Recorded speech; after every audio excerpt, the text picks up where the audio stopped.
Hey everyone, welcome to Blueprint Vision. Today, we're diving into a topic that might seem cold, mechanical, and even boring at first glance. But when you look closer, it's full of hidden beauty, rhythm, and purpose. I'm talking about industrial architecture. The style that rose from the smoke of the Industrial Revolution and changed not only how we build but how we live, work, and even think about design. From the massive factories of the 1800s to the stylish, industrial, lofts and offices of today, this style has come a long way. The origins. Let's rewind to the 18th century, when the Industrial Revolution began in Britain. Machines were transforming every industry: textiles, steel, transport. And people suddenly needed new types of buildings to house them. These new spaces had to be strong, functional, and efficient.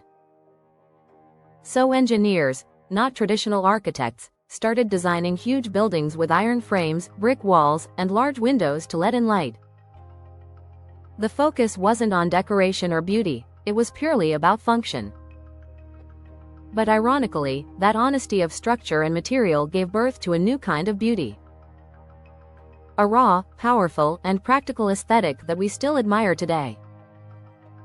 So what makes industrial architecture so unique? Let's break it down. 1. Function over form. The golden rule of industrial design is simple: everything has a purpose. When the first factories were being built, architects weren't thinking about how pretty a building looked, they were thinking, how can we fit 100 machines in here?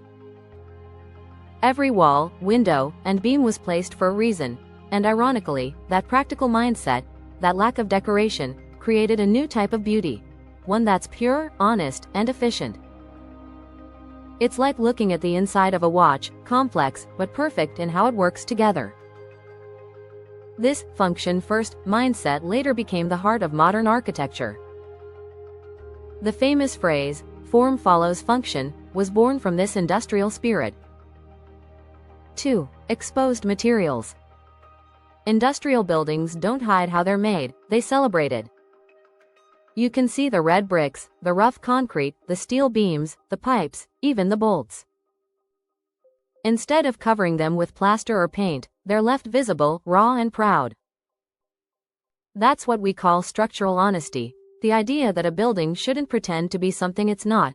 The materials tell the story. In a way, it's like reading the fingerprints of the building itself. You can see its bones, its logic, its craftsmanship. This approach changed the way people saw beauty. It said, you don't need marble and gold, beauty can come from strength and truth. 3. Open, flexible spaces. Industrial spaces are huge. They were designed to fit massive machines, production lines, and teams of workers. That meant high ceilings, wide open floors, and very few interior walls. These open spaces were not just practical, they were revolutionary. They introduced a new idea: space as freedom. Fast forward to today, that same openness has become one of the most desirable features in modern living. Think about trendy loft apartments in New York or creative studios in Berlin. They all borrow the same idea. Big, open, flexible spaces that can adapt to any use. The industrial idea of flexibility transformed how we think about interior design. 4. Natural light and ventilation. Before electricity, factories needed daylight to function. So architects designed huge windows, glass roofs, and skylights to flood the interiors with sunlight. This wasn't just for comfort, it was essential for productivity. But the side effect was magical. Light created rhythm, texture, and a sense of openness that we still admire today.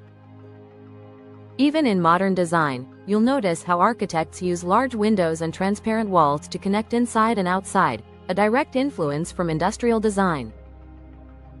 And the ventilation systems, high ceilings and crossbreezes, were early examples of what we now call sustainable design. 5. Repetition and rhythm. Walk inside an old factory, and you'll notice something calming: rows of columns, beams, and windows repeating endlessly. That repetition isn't just structural, it creates visual harmony. It gives the building a rhythm, almost like the steady beat of a machine. This pattern, this sense of order, connects industrial architecture with something almost classical, not in decoration, but in proportion and balance.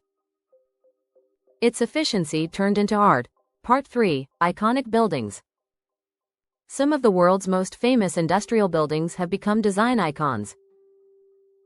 The Crystal Palace, London, 1851, made almost entirely of glass and iron. It was revolutionary and showed how industrial materials could be elegant. The AEG Turbine Factory in Berlin, 1909, by Peter Behrens, often called the Parthenon of industry. It combined monumental form with modern engineering. The Bauhaus workshops in Germany, 1920s, where art, design, and industrial function came together in perfect harmony.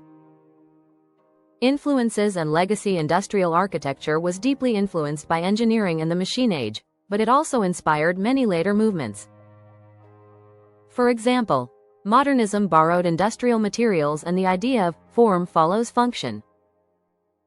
Bauhaus design took the industrial approach to simplicity and efficiency. Even brutalism and minimalism echo industrial honesty, showing raw materials instead of covering them up. And today, when we talk about industrial style interiors, we're really celebrating that same legacy: exposed brick, metal pipes, open layouts, but mixed with comfort and creativity. So, is industrial architecture classical or modern? The answer is, it's the bridge between the two. It's not classical because it rejects ornament and symmetry, but it's not entirely modern either, because it laid the foundation for modernism. Industrial architecture was the turning point, where architecture stopped imitating history and started embracing the future. Industrial architecture began as a response to necessity, but ended up shaping our entire modern world. From factories and warehouses to loft apartments and museums, its influence is everywhere. It taught us that beauty isn't only in decoration, sometimes it's in the honesty of materials, the strength of structure, and the simplicity of purpose. So next time you pass by an old factory or a steel bridge, look closer. You might just be looking at one of the most honest forms of architecture ever created. Love this episode? Hit that subscribe button for more from Blueprint Vision, and don't forget to visit our website at sanazsalehian.com for deeper dives into design and architecture. Until next time, stay inspired, and keep designing.